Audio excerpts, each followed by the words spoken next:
तो कहानी की शुरुआत वहीं से होती है जहां से ड्रैगन अपना रिचुअल पूरा कर रहा होता है और बोलता है, अब सब कुछ तुम्हारे ऊपर है ड्रैगन राइडर। इतना बोल के ड्रैगन भी धीरे धीरे गायब होने लगता है। फिर कुछ समय बाद हमें रेवन को दिखाया जाता है जो किसी अलग ही दुनिया में होता है और बोलता है कि क्या मैं मर चुका हूँ। और उसके बाद बोलता है कि ये तो वही फीलिंग है जैसा जब मुझे चोट लगती है और जब जो मेरी रीजनरेट करने वाली जो पावर है जब वो यूज होती है तब मुझे ऐसा ही पेन होता है। फिर कुछ समय बाद हमें एक मेड को दिखाया जाता है और रेवन जो रहता है अपनी आंख खोलता है और बोलता है कि मैं कहाँ पर हूँ। और उसके बाद उसे अपने रिस्ट पे कुछ तो फील होता है। उसके बाद रेवन जो रहता है उड़ जाता है। उसे मेड दिखती है जो रेवन का हाथ पकड़ी होती है और मेड ऐसे रेवन को उड़ते हुए देख कर डर जाती है और वहां से भाग जाती है और बोलती है तो बहुत बुरा हुआ। और उसके बाद रेवन जो रहता है अपने आसपास में देखता है और उसके बाद रेवन जो रहता है अपने आसपास में देखता है और बोलता है कि इतना शानदार रूम मैंने आज तक नहीं देखा, मैं हूँ कहाँ पर। और फिर कुछ लोगों को दिखाया जाता है जो भागते हुए आते हैं। फिर एक बटलर को दिखाया जाता है जो रेवन के रूम में आता है और बोलता है, यू ग्रेस आप सच में उठ गए हो। और वहां पर 3 लोग को दिखाया जाता है जो काफी शौक में होते हैं। फिर जो बटलर रहता है उसकी आंख भर जाती है रेवन को देख के और बोलता है कि ग्रेस आप फाइनली उठ गए। और उसके बाद वो जो बटलर रहता है रेवन के पास जाता है और बोलता है कि क्या मैं आप याद हूँ। और फिर रेवन जो रहता है पूछता है कि आप लोग जिसको ग्रेस बुला रहे हो क्या मैं हूँ। तो बटलर बोलता है हाँ आप ही हो। और फिर बटलर बताता है कि ये पेंड्रैगन हाउस होल्ड का कैसल है और आप यहाँ के मास्टर हैं, एरन पेंड्रैगन। रेवन जब ये नाम सुनता है तो शौक में आ जाता है और आसपास में ही पानी से भरा हुआ टब में अपना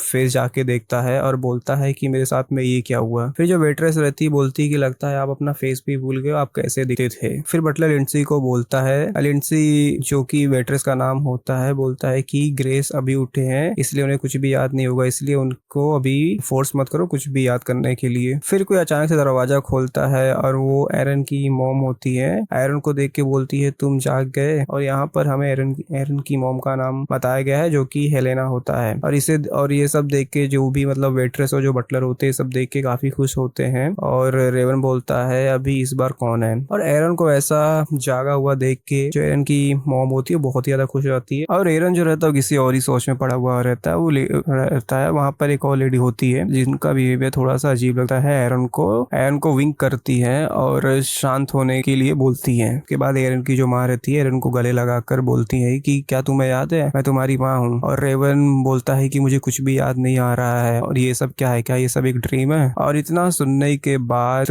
एरन जो रहता है वो लेडी की तरफ देखता है और वो जो लेडी रहती है वो बाहर की तरफ अपना हाथ दिखाती है। उसके बाद एरन जो रहता है बाहर देखता है और शौक में आ जाता है। और वहां पर कोई और नहीं वो ट्राइगर ही होता है जो छत पर खड़ा रहता है। और वो जो ट्राइगर रहता है रेवन की तरफ देखता है और बहुत तेज से घुर्राता है। और उसके बाद ये आवाज सुन के सब डर जाते हैं। ट्राइगन जो रेवन के पास आ चुका है और रेवन ट्राइगन को देख के बोलता है कि मुझे आखिर इसका नाम कैसे मालूम है, आखिर मुझे इसका नाम कैसे याद आ रहा है। और जहां तक मुझे याद है ट्राइगन भी तो उस बैटल में मर गया था, तो फिर ये वापस कैसे जिंदा हो गया। या फिर हो सकता है कि जो ट्राइगन है उस बैटल में मरा ही ना हो। और उसके बाद रेवन बोलता है कि मुझे कुछ भी समझ नहीं आ रहा है कि आखिर मेरे आसपास में हो क्या रहा है। और उसके बाद एरन की जो मॉम होती है और ट्राइगन के सामने आकर खड़ी हो जाती है और बोलती है कि इस बार मैं अपने सन को हर्ट होने नहीं दूंगी। और जो एरन की मॉम होती है अपनी आंख को क्लोज कर लेती है और ट्राइगन के सामने हमें वही लेडी को दिखाया जाता है जिसके बारे में अभी तक कुछ नहीं बताया गया है। वो एरन की मॉम के सामने आकर खड़ी हो जाती है और अपना हाथ बढ़ाती है ट्राइगन के पास में। और ट्राइगन जो रहता है जो इतना गुस्सा कर रहा होता है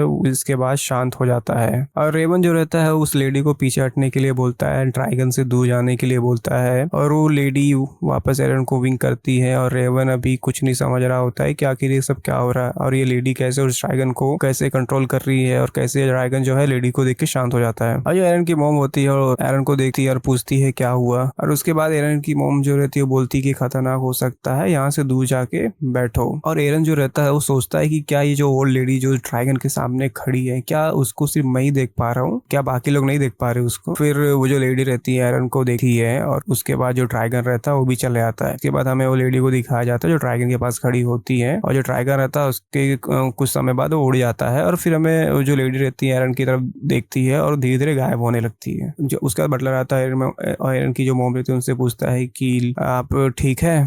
और जो एरन की मॉम होती है और बोलती है कि हाँ मैं ठीक हूँ, पर आप ये चेक कीजिए कि क्या एरन ठीक है। और एरन जो रहता है ये सब देख के अभी भी उसे कुछ नहीं समझ आ रहा होता कि आखिर ये सब हो क्या रहा है, यहाँ पर चल क्या रहा है। और फिर जो एरन रहता है बोलता है कि ये इतना शानदार महल और वो सारे नौकर जो मेरी चिंता कर रहे हैं, और एकदम से मेरे दिमाग में आया उस सफेद ड्रैगन का नाम। ये सबसे मुझे यही लग रहा है कि मैं सच में एरन पेंड्रागन बन गया हूँ। फिर एरन की मॉम जो एरन को ऐसे चिंता में देखती है और पूछती है कि एरन क्या तुम ठीक हो, और एरन जो रहता है बोलता है कि हाँ मैं ठीक हूँ। तो और उसके बाद एरन भी जो रहता है वो राहत की सांस लेता है। और उसके बाद रेवन जो रहता है बोलता है कि मुझे ये सबसे कंफ्यूज होके मतलब नहीं है, और वो बोलता है कि मुझे ये सब पता करना होगा और मुझे ये सब के बारे इन्फॉर्मेशन निकालना होगा कि आखिर ये सब हो क्या रहा है। बोलता है कि मैं एरन नहीं हूँ, मैं बस इसकी बॉडी में आ गया हूँ और इसके बारे में किसी को ना पता चले, जो भी मेरे साथ में हो रहा है उसके बारे में जो भी इन्फॉर्मेशन है मुझे सब कुछ सर्च करना होगा। और ये जो चैप्टर रहता है ये भी यहाँ पर खत्म हो जाता है।